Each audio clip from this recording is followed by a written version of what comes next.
What's up YouTube, Thomas up here talking about shotguns in Battlefield Hardline. Glad you decided to join the party, and you and your friend, and lots of fun. With the last patch, Visceral finally managed to fix the delayed shotgun kill bug, and they also buffed the shotguns, so they are effective and a lot of fun to use. In this video, I want to go over some of the basics about how shotguns work in Battlefield games, and Hardline in particular, and then we'll get into some individual weapon stats, though those may change in later balance updates. At this point, I'd normally just refer you to Synthic.com for those updates, however their shotgun page still isn't up yet. Hopefully that page is eventually posted and then updated for any future patches. So for right now, I'm getting my stats from the Synthic's posted game file data browser, which is sort of like the code from the game. It's not really designed to be human readable. There's a lot of redundant information, and it's hard to see how things connect with one another. Anyway, I won't bore you with the details. I've tried to make sure that the numbers I'm getting are at least sane compared to what I see in game, and this is the best I can do for now. But anyway, first things first, shotguns in Battlefield games. That circle does not necessarily indicate where the pellets are going to go. This is because first there's the inaccuracy in where your gun is pointed, just like you have with all the other weapons in the game, and then there's the spread of the shotgun shell, which is what causes it to scatter. And the sum of those two effects can easily put those pellets outside of that circle. Like other weapons, when you ADS, shoulder the gun, most of that hipfire inaccuracy goes away, but there's still a little bit of it. This is something of a worst case scenario, the double barrel with its heavy barrel, which is actually just a full choke. The chokes decrease pellet spread, but increase some aspects of the hipfire inaccuracy, and they also increase recoil. The modified choke is a 20% reduction in pellet spread, but a 20% increase to the minimum inaccuracy from hipfire. And then there's a 20% increase to recoil too. The full choke is similar except 40% tighter choke and 50% higher minimum spread and recoil. Anyway, this just means that if you're using a modified or especially a full choke, you definitely want to aim down sights with that rather than trying to hipfire. It won't make your hipfire more accurate. All of these shotguns, except the double barrel, are loaded one shell at a time. If you run out of shells in your shotgun, you'll have to work the action again, and that takes some additional time. So if you can avoid running your shotgun dry on ammo, you'll decrease the amount of time you spend reloading. It's a good idea to top up whenever you get a chance, and unlike magazine reloads, they're still available to fire even in the middle of a reload. In addition to increasing your accuracy, the other reason to aim down sights is that Battlefield Hardline has a fair amount of snap-to-target aim assist, and well, that will just pull you right onto target, so a good left trigger, right trigger timing is very effective. And not only that, you're going to see me use it for pretty much every shot I take, trying to just abuse the aim assist as much as I can. And I also run the iron sights. They're a little bit faster, so I don't really want to stay aiming down sights because then the bulky sights get in the way. Also, when I go back to hip firing, I increase my strafing mobility so I can get in a gunfight and keep strafing around, maybe dodge a little gunfire. But no, it's mostly the snap-to-target aim assist. As you'll see right here, it's just a little goofy. I really did just snap to and kill a guy I did not see. It was not intending to kill, but the aim assist said no, he gets to die first. Well, lucky for me, it worked out well. Let's talk about some specific weapon stats. I'd say there are 6 things we'd normally consider important: magazine size, reload speed, rate of fire, the spread, the damage of the pellets, and how many pellets are shot with each shell. There are plenty more stats we could delve into, but that's really beyond the scope of this video. Magazine size for the 870, Stakeout, and Spaz are in the same kind of range. You can take out a small group of guys without too much trouble, but you'll need to reload afterwards. The KSG has a lot of ammo, but it takes a little longer to reload. Then the double barrel, well, it packs a punch, but that is a super long reload. I mean, even if you get the 4th tier Enforcer's fast reload, it's still not fast enough to just duck around a corner and pop 2 more shells in. No, you always have to be very conscious of those double barrel reloads. And I need to apologize for misreporting the KSG's rate of fire in my original DLC video. I said it was the same as the Stakeout. No, it's actually even faster than the Stakeout. But the trouble with the 870, KSG, and Stakeout is that it's really hard to fire them at their maximum rate of fire. If you pull the trigger, release, and pull the trigger again, the gun will not fire unless it's ready when you pull the trigger.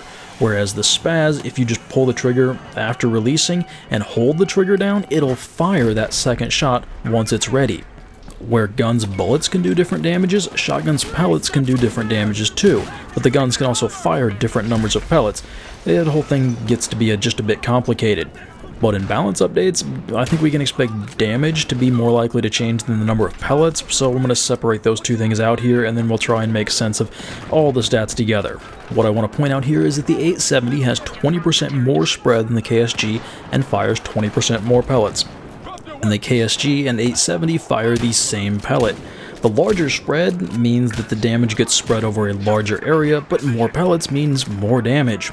Higher spread means it's easier to at least do some damage with the weapon, where a tight spread means that if you get on target, you're going to put more of your damage where you're aiming.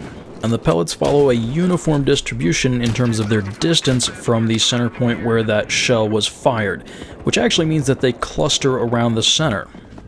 So if you're far enough away that the guy is entirely inside of the spread of the tighter choked gun, the KSG in this case, that means that both guns have the same chance of killing that guy. Of course, if you're closer than that, or are off target, the 870 has the advantage. It does, after all, just put out more pellets. But I want to point out that no matter what gun with what choke you choose to run, accuracy will be rewarded with more consistent kills. So let's dive into pellet damage. The 870 and KSG are something of a baseline. The Stakeout trades a little bit of close range damage for more range. The Spaz is an inferior Stakeout. The double barrel is always doing a lot of damage, but there is a steep drop. Slugs are one-hit kills out to 20 meters. Okay, let's put that data together. All I'm going to do is add the total damage done by all the pellets and divide by the spread. Close range, it's something a question of how accurate do you need to be to get the kill, because they're all one-hit kills if you're accurate. Longer range, it's more about how many times you're going to have to fire before you finally get that kill. And it's kind of a wash. The 870 KSG are better at close range. The Stakeout has a little bit of longer range, the Spaz is somewhere in between, and the double barrel is amazing up close, and while at really long ranges it's good, but that middle range it's kind of questionable. Which is why I'd say that if you plan on getting in fights outside of 10 meters, I'd run the heavy barrel, which is a full choke again on the double barrel. There's no reason I want to get in that close when the reloads are that long. And actually the inaccuracy of the double barrel is probably somewhat higher than it is represented here, just because it still has a fair degree of inaccuracy when aimed down sights. I'm not really a fan, maybe for the 5v5 game modes, but for regular Battlefield with lots of players, 2 shells is not enough, especially for a close-range weapon. Now, you did just hear me say a minute ago that slugs do 100 damage out to 20 meters, and I didn't preface that with its 4 specific guns. No, that's every gun. And at least I can't tell any difference in the firing operation between any of them, which means, wait a second, does that mean the Spaz would be 200 RPM of one-hit kills? And as far as I can tell, yes. Is it overpowered? No, actually, there's a little bit of a problem there. I find I have to moderate the rate of fire down to something, well, that makes the KSG the preferable option there. It's the recoil, both the actual recoil and the visual recoil. I don't know if it's working the action or what, but the Bald Eagle is a better choice for this kind of thing.